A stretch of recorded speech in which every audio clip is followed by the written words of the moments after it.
Space exploration is entering a new era. After decades of innovation, aerospace engineers are preparing to send the first astronauts to Mars and beyond. What they find may provide the key to colonizing the galaxy. And central to making this possible, the International Space Station. The International Space Station is hugely important in the future of human spaceflight and exploration. We have to master a number of things so that we can go further into space. For British astronaut Major Tim Peake, his first visit was career-defining. I had a huge wow moment when you look and see it in all of its glory in the sunlight. It's a marvel of human engineering.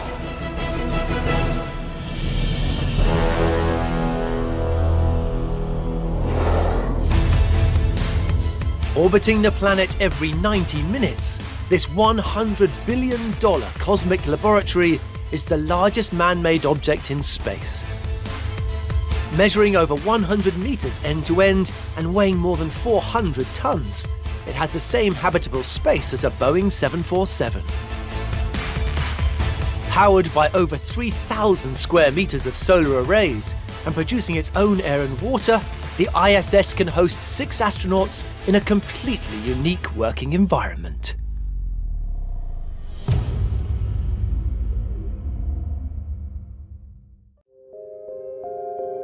And back on Earth, aerospace engineers like John Curry are facing a problem. The space shuttle was retired in 2011, and when we lost the space shuttle capability, we lost a huge amount of capability to service the space station. To make the journey, astronauts must now travel to Kazakhstan for a pricey seat on board the Russian Soyuz rocket. To find a cost-effective solution, NASA are turning to the private spaceflight industry. And all of the companies involved share one vision. Reusability of hardware can play a really important role in trying to reduce the cost and improve access to space. So how do you build an inexpensive, reusable spacecraft? To find the answer, engineers will have to look to the innovators of the past.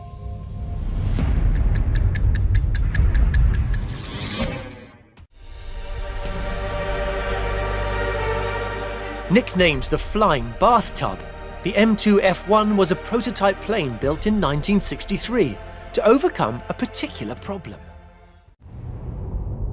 This unusual aircraft was the brainchild of American engineer Dale Reed. Because of the high cost of disposable capsules, NASA was looking for a reusable vehicle that could land on a runway. The problem was, the wings of traditional craft couldn't stand the heat of re-entry. The shape of a conventional wing is what gives an aircraft its lift. As air flows over the curved top, it speeds up, creating an area of low pressure, whilst airflow underneath remains constant. This pressure difference between the two airflows produces lift. Reed's design got rid of the wings altogether and relied on the turbulent airflow underneath the body to generate lift. And in April 1963, his prototype lifting body design was ready for testing. Now, because the M2F1 didn't have any motor, he had to find an alternate power source. And so he asked his friend Walter Whitey Whiteside, who was a hot rod enthusiast, to get him one of these. A Pontiac Catalina.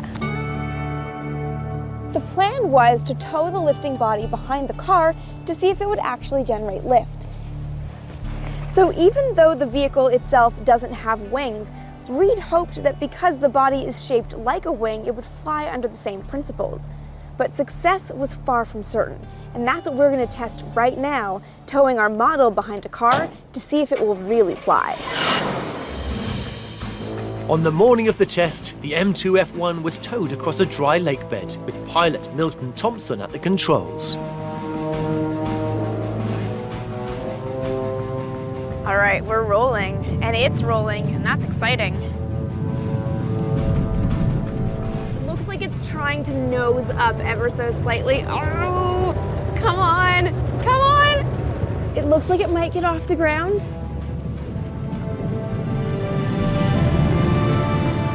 No, it's flying. Oh my God, it's actually flying. I can't believe it actually got off the ground. Just like the model, Reed's test was a success. As the M2F1 reached 86 miles per hour, it lifted off the ground. Although only by a small amount, the theory stood up to the test.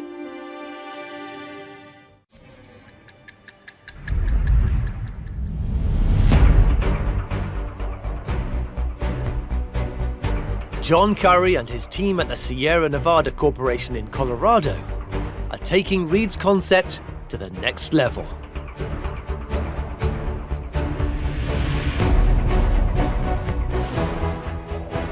This design is one of the most incredible pieces of engineering I've ever been lucky enough to be part of. It is going to change the world of space transportation. The all-new Dream Chaser is at the vanguard of spacecraft design. Built in 2 configurations, this reusable lifting body spaceplane will carry both cargo and up to 7 crew to the space station. To make the journey, it will launch on an Atlas V rocket, but in space, it will make the 2-day voyage to the ISS using its own propulsion. In orbit, when we're needing to fly, we don't have air. So we use our thrusters to get us there. Nitrous and propane, 22 of them that can both orient the vehicle and can actually push the vehicle through space. Wonderful capability. Once docked, Dream Chaser has the power to move the space station to help it maintain the correct orbit. But it's the return journey into Earth's atmosphere where Reed's lifting body concept will emphatically prove its worth. When you start in space, you're moving at 17,500 miles an hour. As you go through the atmosphere now, the Dream Chaser then is able to take that 17,000 miles per hour and absorb all that heat that the atmosphere creates onto the shape and protect the cargo and the crew inside the vehicle. And the wings here, they're just on the edges and they're just providing the control like sails on a sail ship, whereas all the lift is being provided by the body itself. And in October 2013, that theory is put into practice. A series of drop tests are conducted high above the California desert. 3, 2, 1, release, release, release. Proving its aerodynamic qualities once and for all.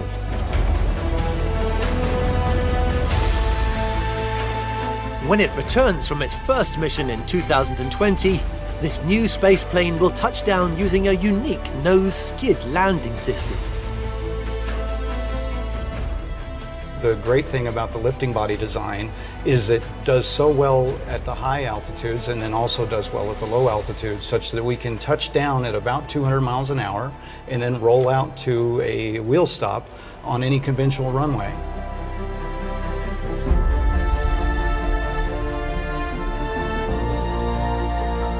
Because of its design capabilities, each Dream Chaser will be used for at least 15 missions.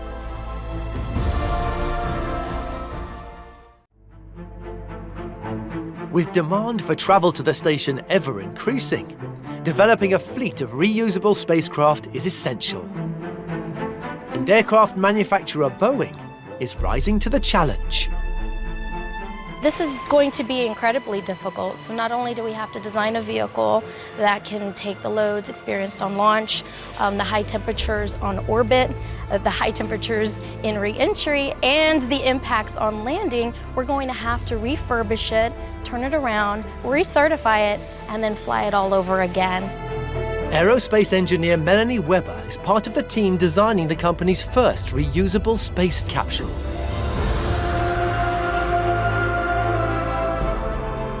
The Boeing CST-100 Starliner is a space transportation system which is comprised of a pressurized crew module and a service module. Underpinned by decades of NASA research, the Starliner has one incredible design change. Unlike all previous capsules that have landed in the water, it will be the first US crew module to land on solid ground. So how do you design a module that can survive a ground impact after traveling from space? To attempt this feat, engineers need to look to the innovators of the past.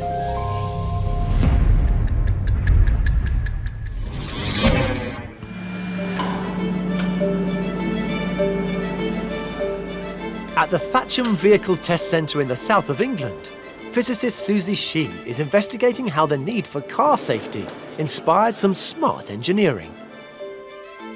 We're about to run a test simulating a frontal impact as if this rig was being hit from the front, exerting a force of 16 Gs on our dummy friend here. Unlike historical methods of crash testing, instead of moving towards an object, when activated, the pneumatically powered sled will fire the car backwards, replicating the forces of a head-on impact at 31 miles per hour in just 125 milliseconds.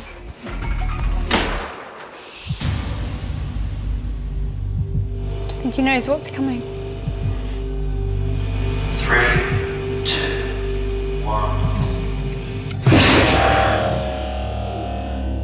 That went so fast! Almost gave me a heart attack.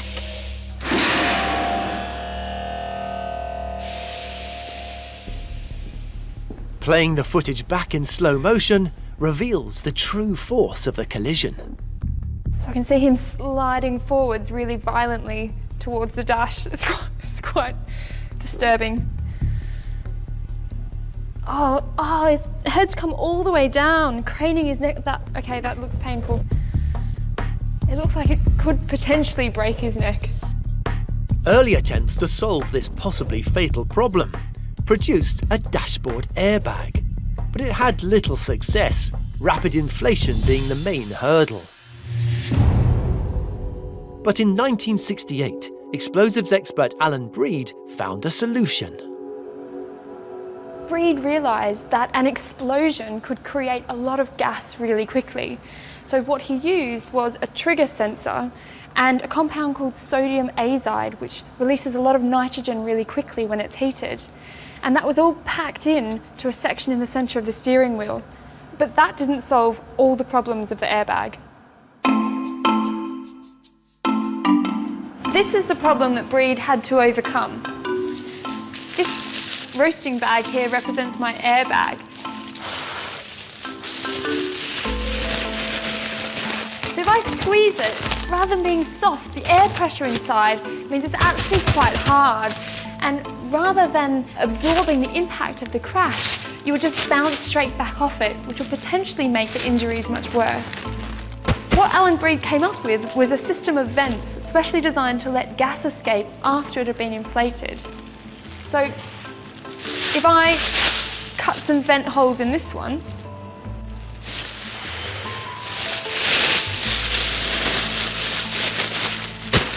this time the bag deflates slowly, cushioning the blow and absorbing the impact. It's a simple but ingenious solution to the problem. To demonstrate the brilliance of Breed's design, the test is being run again. Feel nervous?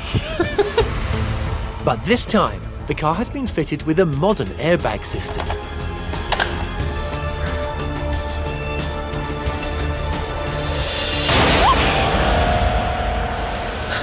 Oh my goodness! So the bag's definitely gone off. Actually, let's see if we can find the vents around here. Yeah, so here's the vents that actually let the gas out again. And in slow motion, the genius of Breed's concept is even clearer.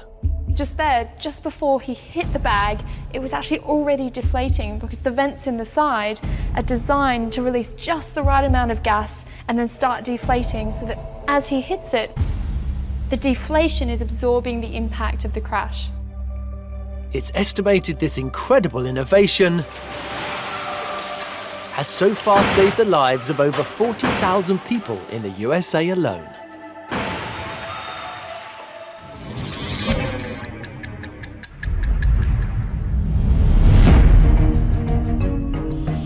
Boeing engineers have taken the principle of the car airbag and supersized it. What we have in front here is a flight-like, full-scale outer airbag assembly. As we're re-entering the atmosphere, we'll be going supersonic, and the parachutes will decelerate us to about 10 to 30 miles per hour on landing. And that's where the cushioning system comes into play. Positioned underneath the capsule's heat shield, the 6 giant airbags are inflated as the capsule drifts back down to Earth. They are filled using a series of high-pressurized gas bottles that are flowed into the airbag assemblies through a series of manifolds and valves. And just like Breed's car airbag innovation, ensuring the vent size is correct is crucial to a safe landing. As we land, the airbags will cushion the vehicle and vents will open up to allow the gas in the airbags to escape. That's important because if they didn't escape, these bags would be rigid and you could actually bounce off upon landing. Although it may seem like an abrupt landing, the system cushions the capsule so well, each Starliner will be able to make the 400-kilometer journey to the ISS up to 10 times. In my opinion, the airbag inflation system is one of the most unique engineering marvels to come out of spaceflight.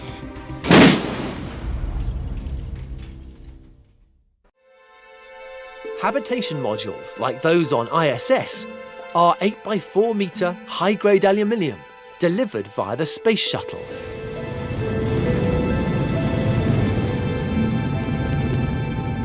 But as the emerging fleet of new space vehicles have a fraction of the shuttle's capacity, engineers have come up with a mind-boggling solution.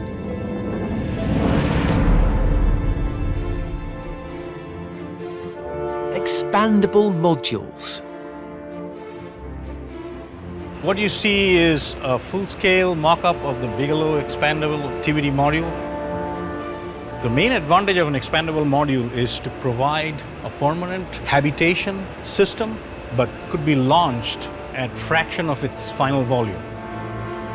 Right now, this module is on the International Space Station. Packed for launch, this module measures just 2.4 meters in diameter. But once inflated, its internal habitable volume is 16 cubic meters. Composed of 2 metal bulkheads and multiple layers of fabric, including Kevlar-like material, which is used in bulletproof vests, it's designed to withstand both internal pressure and survive the extremes of space.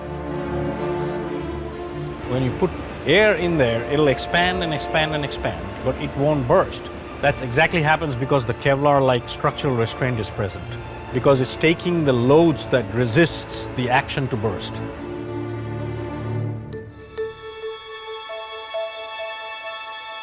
In April 2016, Beam is delivered to the space station to begin a 2-year trial. After berthing, it's inflated by using air from inside the station. Once it's reached full length, 8 tanks are then opened inside the module, filling it to its final pressure. As the station continues to grow in the harsh conditions of space, maintaining its structural integrity is vital for it to survive. As remarkable as it is, the extreme environment poses a constant threat. There's plenty of evidence of the space station being struck by space debris.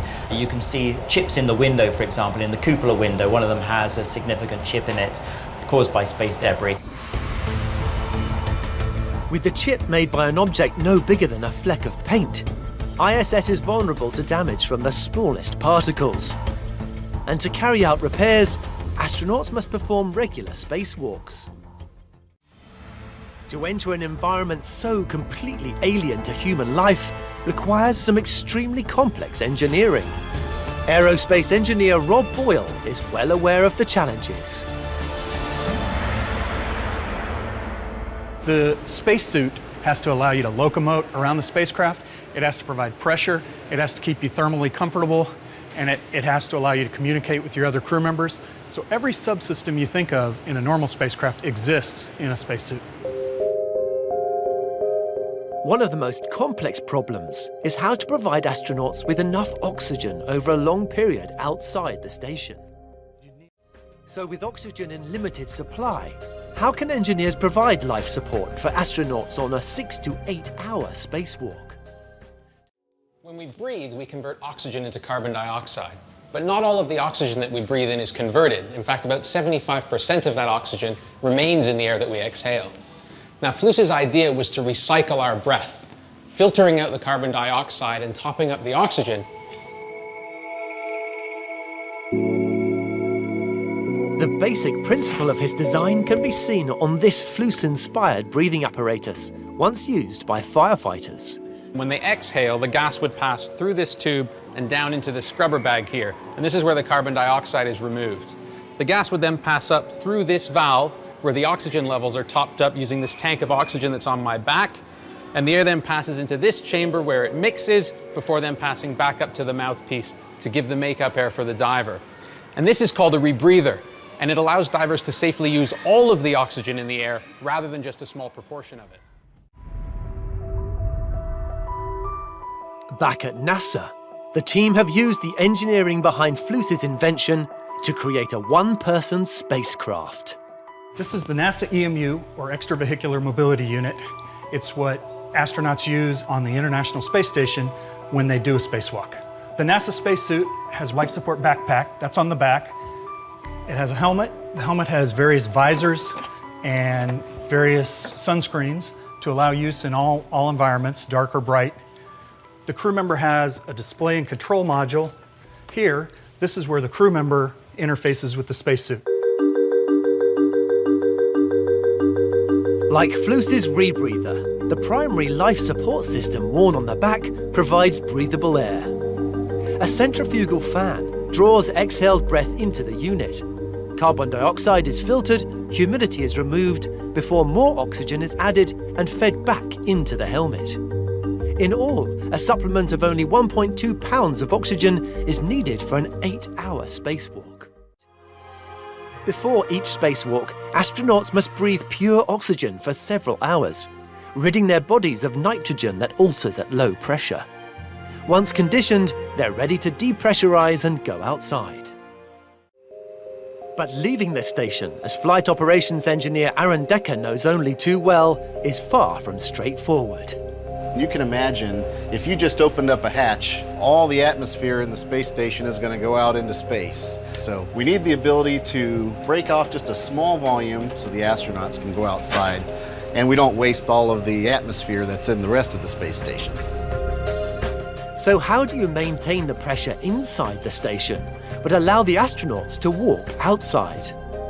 The team at NASA need to call on another great innovator from the past.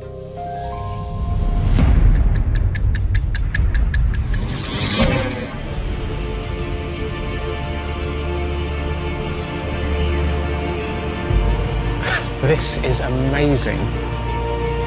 Physicist Andrew Steele has come to the top of the Eiffel Tower to discover the engineering secret behind this iconic marvel. But actually, although this is a great view of Paris, it's not what's up here that we're interested in looking at.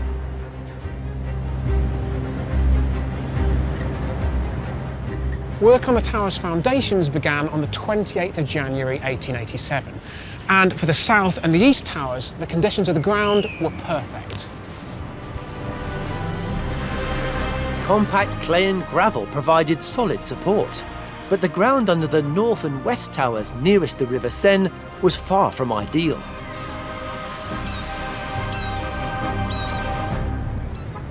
The Seine caused Eiffel problems because it meant that the ground where the foundations were going to be dug on this side of the tower was waterlogged. If Eiffel's tower was going to get built, they'd need to find a way to dig through that waterlogged soil to the solid bedrock beneath. To prevent water flooding his excavations, Eiffel turned to celebrated French mining engineer Jacques Triget. Working from earlier patents, Triget had designed a cunning pressurized tube system that stopped groundwater flooding a working mine shaft. So imagine that this tank represents that waterlogged ground. Obviously we can see it's not really working out very well here for our little worker Claude. So what we need is this thing, which represents Triguer's tube. And just pop that into the water there. It's got a little hole in the bottom which you can poke through, but you can see so far, not much use, he's still very much under the water. So what we need to do is increase the pressure inside that bottle and force the water out. And I'm just going to do that by blowing.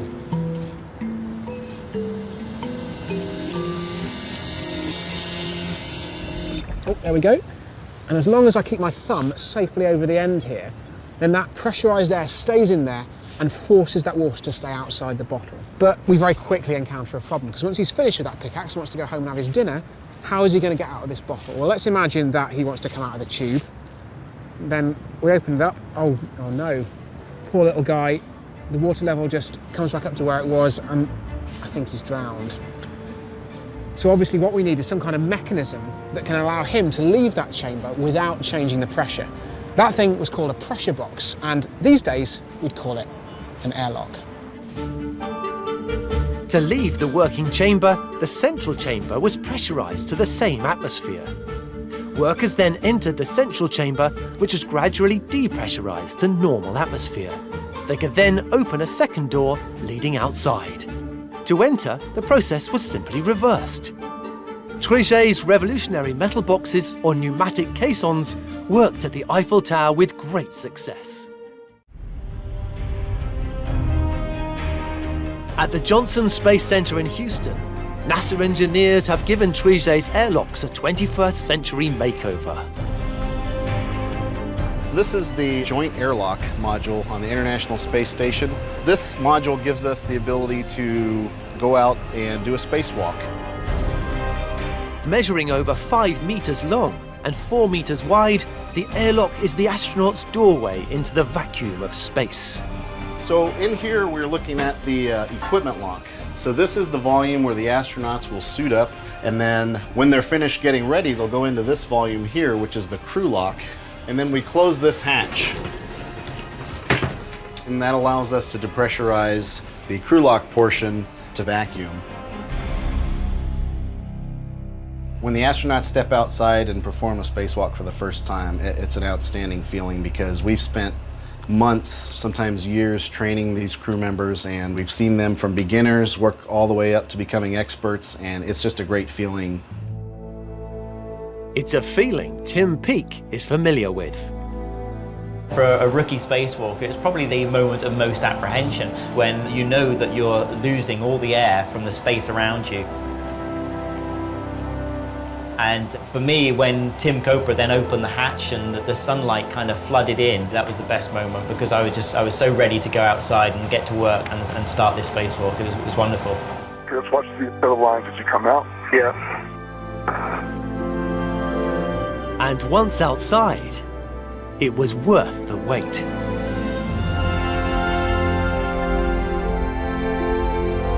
All right, gentlemen, looking great. Glad to see you both out there together on the tip of the world. Spectacular. Every spacewalker gets a few minutes just to adapt to that new environment at the beginning of a spacewalk. All safety covers look clear. Great news. Thanks, Tim. For me, that was a wonderful opportunity just to look down at planet Earth, and that was just wonderful to be able to see that.